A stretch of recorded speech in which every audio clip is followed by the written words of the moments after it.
రేవంత్ రెడ్డి గారు, మీ మనవడికి పూరీలు పెట్టడానికి మీకు టైం ఉంటుంది కానీ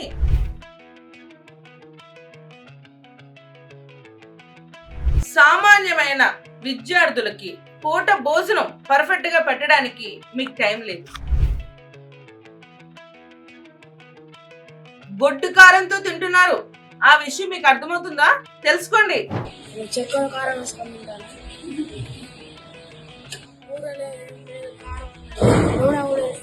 పిల్లలకి స్కూల్లో మీరు మీల్ పెడుతున్నామన్నారు కదా, పంచభక్ష పరమన్నాలు పెడుతున్నామని చెప్తున్నారు కదా. పంచభక్ష పరమన్నాలు పెట్టట్లేదు, అన్నంలో కారం వేసి తినమని చెప్తున్నారు.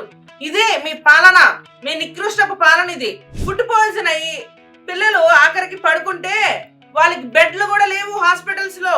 ఇంత దిగజారిపోయింది మీ కాంగ్రెస్ ప్రభుత్వం. గొప్పలు బాగానే చెప్తారు, మేము ఇది చేసాం, మేము అది చేసాం. ఏమి చేసినావు? నువ్వు ఏమి చేసింది లేదు ఇక్కడ. ఆఖరికి చిన్న పిల్లలకి భోజనం పెట్టలేని పరిస్థితిలో నీ పాలన ఉంది. అంటే వ్యవస్థ ఏం చేస్తుంది? పిల్లలకి భోజనం పెట్టే దీంట్లో కూడా కమిషన్లు వసూలు చేసుకుని వాళ్ళకి గొడ్డు కారం భోజనం పెడుతున్నామే, దానంత దరిద్రం ఇంకొకటి లేదు. స్కూల్లో ఫుడ్ ఇన్స్పెక్షన్ జరుగుతుంది. జరిగినప్పుడు మాత్రమే పాపం స్టూడెంట్స్ కి మంచి భోజనం పెడతారు. ఫుడ్ ఇన్స్పెక్షన్ అయిపోయిన వెంటనే గొడ్డు కారం పెడతారు.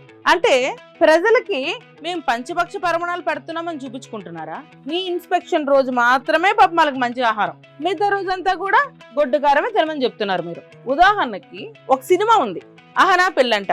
ఆ సినిమాలో కోట శ్రీనివాసరావు గారు కోడిని ఇట్లా వేలగట్టి పైనుంచి చూస్తూ అన్నం తింటాడనమాట. పెళ్లిలో తద్దిన మంత్రాలు చదివేవాడి మొహంలో మొహం చూడు, పోతావు రే, నాశనం అయిపోతావు. సో ఈ రోజు రేవంత్ రెడ్డి కూడా స్టూడెంట్స్ అందరికి చెప్తున్న మాట ఏంటంటే, అట్లానే ఏదైనా వేలాడ కట్టుకోండి.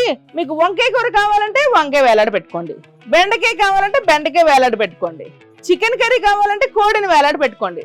అలా వేలాడ పెట్టుకొని మీరు అన్నం తింటూ కూర్చోండి అని స్టూడెంట్స్ కి మీరు చెప్పకనే చెప్తున్నట్టు ఉంది ఈ మెసేజ్. సో దయచేసి స్టూడెంట్స్ ఇదే పని చేయండి ఇంకా.